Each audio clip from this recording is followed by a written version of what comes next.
Good morning दोस्तों, एक बार फिर से स्वागत है आपका आपके अपने YouTube चैनल पढ़ाई लिखाई वाला में। आज हम अपना सेकंड डिस्ट्रिक्ट चंपावत कवर करेंगे। चंपावत जो कि पिथौरागढ़ के जस्ट नीचे है और नेपाल से अपनी इंटरनेशनल बाउंड्री शेयर करता है। उधम सिंह नगर, नैनीताल, अल्मोड़ा और पिथौरागढ़ से अपनी डिस्ट्रिक्ट बाउंड्री शेयर करता है। आज हम इसे डिटेल में पढ़ेंगे। तो चलिए करते हैं शुरुआत अपने सेकंड डिस्ट्रिक्ट चंपावत की। चंपावत को 1997 में सेपरेट डिस्ट्रिक्ट बनाया गया था। काली रिवर चंपावत की ईस्टर्न बाउंड्री बनाती है और इसे नेपाल से सेपरेट करती है। इसकी अदर बाउंड्रीज पिथौरागढ़, अल्मोड़ा, नैनीताल और उधम सिंह नगर से है।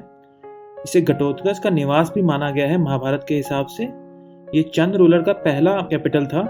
यहाँ पे सोमचंद जो चंद रूलर के फाउंडर हैं, उन्होंने राजमुंगा का किला बनाया था। 1563 के बाद कैपिटल को अल्मोड़ा शिफ्ट कर लिया गया था। चंपावत में आज की डेट में 5 तहसीलें हैं: चंपावत, लोहाघाट, पाती, पूर्णगिरी और बरकोट। चलिए चंपावत को और चंपावत में काली नदी के फ्लो को मैप पे देख लेते हैं। काली नदी पिथौरागढ़ से होती हुई, पंचेश्वर से होती हुई चूका नामक स्थान पे आती है, जहाँ पे लोदिया नामक नदी काली नदी से आके मिलती है। रीठा साहिब पे लोदिया और रथिया का संगम होता है। उसके बाद लोदिया नदी आती है और चूका पे काली नदी से मिलती है। इसके बाद काली नदी बनबसा पहुंचती है, जहाँ पे इसको शारदा कैनाल और शारदा में डाइवर्ट कर दिया जाता है। शारदा कैनाल आगे इरिगेशन के काम आती है, वहीं शारदा नदी आगे यूपी की तरफ चली जाती है नेपाल से बाउंड्री बनाते हुए। चंपावत की कुछ लोकेशंस देख लेते हैं मैप पे। जो पंचेश्वर मंदिर है वो यहाँ पे है। यहाँ पे आपका हिडम्बना देवी मंदिर है। इसके नीचे यहाँ पे ही आपका पूर्णगिरी मंदिर पड़ता है। उसके बाद यहाँ सेंटर पे विवेकानंद आश्रम है। ये देखिए, ये पूर्णगिरी है, पूर्णगिरी का एरिया कहलाता है। ये टनकपुर का एरिया है। इधर देखिए, यहाँ पे आपका रीठा साहिब पड़ता है। ये ऊपर की तरफ देखिए, यहाँ पे देवीधुरा है, जो कि अपने बगवाल फेस्टिवल के लिए काफी फेमस है। अब चंपावत का हम स्कोर कार्ड देख लेते हैं। चंपावत स्मॉलर डिस्ट्रिक्ट है उत्तराखंड का एरिया वाइज। ये मैक्सिमम टी प्रोड्यूसिंग डिस्ट्रिक्ट है पूरे उत्तराखंड का। Percentage wise maximum forest area Champawat के पास है और 2001 से 2011 में मैक्सिमम ड्रॉप हुआ है यहाँ सेक्स रेशियो में। और थर्ड रैंक रही है इसकी इम्प्रूवमेंट में मल्टी डायमेंशन प्रॉपर्टी इंडेक्स के। इसके अलावा ये किसी भी इंडाइसेस में टॉप या बॉटम टॉप में नहीं है। चलिए अब चंपावत की important places, temples and all देख लेते हैं। तो पहला है मीठा रीठा साहिब, जिसे 1960 में गुरुद्वारे का दर्जा मिला था। यहाँ पे गुरु नानक देव जी ने विजिट किया था। सेकंड आता है क्रांतेश्वर टेम्पल, जहाँ पे कुर्म अवतार में लॉर्ड विष्णु जी की पूजा की जाती है।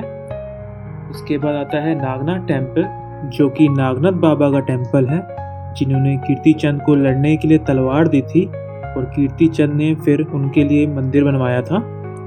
इसके बाद आता है हमारा हिंगला देवी टेम्पल, जो गोडेस दुर्गा को समर्पित है।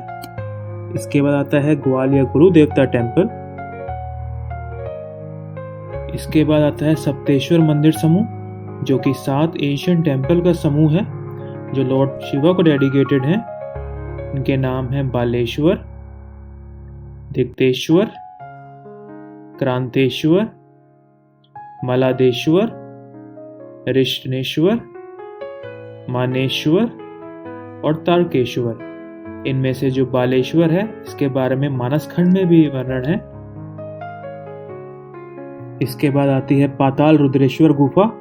इसमें कंफ्यूज मत होइएगा, पाताल भुवनेश्वर गुफा पिथौरागढ़ में है और पाताल रुद्रेश्वर गुफा चंपावत में है। इसके बाद the most important Barahi Devi temple, जो कि देवीधुरा में है, जहाँ पे बगवाल मेला होता है। रक्षाबंधन के टाइम पासयान यानी स्टोन वर्क होता है, जिसके बारे में जिम कॉर्बेट ने अपनी बुक मैनीटर में भी लिखा है। इसके बाद आता है घटोत्कच टेम्पल। इसके बाद आता है चोमू देवता टेम्पल, फोटो देख सकते हैं आप। इसके बाद one of the most important Purnagiri temple, जो 108 शक्तिपीठ में से एक है इंडिया के।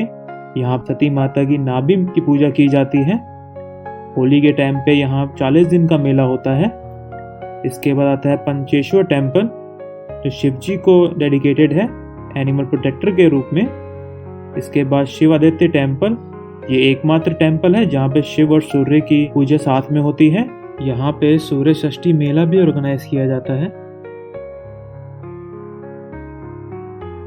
इसके बाद आता है श्यामा ताल, जिसके पास झूला या मेला या कासिन फेयर भी ऑर्गेनाइज किया जाता है। यहाँ पे वाइट लोटस पाए जाते हैं और ये पेपर में कई बार पूछा गया है, इसलिए इम्पोर्टेंट है। इसके बाद आता है मायावती आश्रम, जिसे अवैध आश्रम के नाम से भी जाना जाता है। माना जाता है कि यहाँ पे स्वामी विवेकानंद को एनलाइटमेंट मिला था। रामकृष्ण मठ स्टैब्लिश किया गया था यहाँ पे 1901 में। इसके बाद आता है एक हथिया नौला। इसका नाम एक हथिया नौला इसलिए है क्योंकि इसे एक ही रात में बिल्ड कर लिया गया था। इसके बाद आता है अबॉट माउंटेन, जो कि अपनी पैरानॉर्मल एक्टिविटीज़ के लिए काफ़ी फेमस है। इसके बाद गुरु गोरखनाथ टेम्पल आता है। माना जाता है कि जो बाबा गोरखनाथ थे उन्होंने नेपाल के लोगों को ब्लेस किया था, इसलिए उनका नाम गोरखनाथ बाबा के नाम से ही पड़ा है।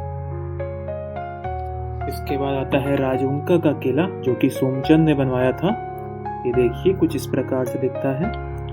इसके बाद बानासुर का किला, इसके बाद सिरमोही का किला और इसके बाद गोलाचौड़ का किला। ये सारे किले जो है चंपावत में ही हैं। इसके बाद most important Pancheshwar multipurpose project, जो कि 6480 मेगावाट प्लस 244 मेगावाट का प्रोजेक्ट है।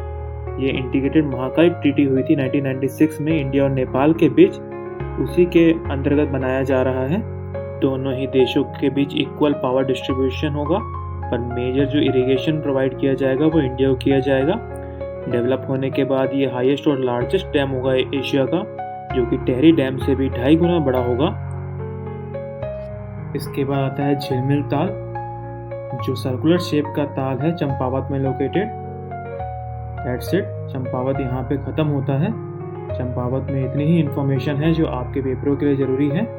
वीडियो को लाइक कीजिए, सब्सक्राइब कीजिए और कमेंट कीजिए, ताकि हमें मोटिवेशन मिले और हम जल्द से जल्द आपके लिए और वीडियोस ला पाएँ। चलिए मिलते हैं अगली बार एक नई वीडियो में। तब तक के लिए पढ़ाई करो।